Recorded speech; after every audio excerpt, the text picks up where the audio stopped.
দুঃখে কলিজা ফেটে যায়। আজকে আমার মা নাই।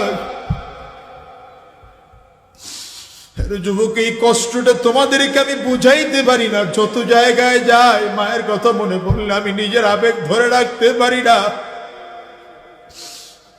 কারণ আজকের এই মানুষের সামনে কথা বলার মতো দোয়া আমার মা আমারে করে দিয়েছিলেন। আমার মায়ের বড় চাহিদা ছিল আমার ছেলেটা ওই বড় বড় আলেমদের মতো বয়ান করবে। আজকে আজাদি ঠিকই বড় আলেম হয়ে গেল। আজকে আজাদির দিয়ে আমার মালিক খেদমত না হয়, লক্ষ মানুষের সামনে কথা বলা।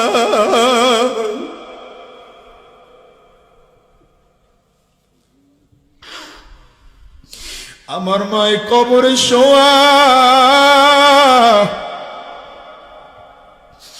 আজকের এই মজলিসে আমার মতো কার কার মা নাই? একটু হাতটা উঁচা করে দেখা।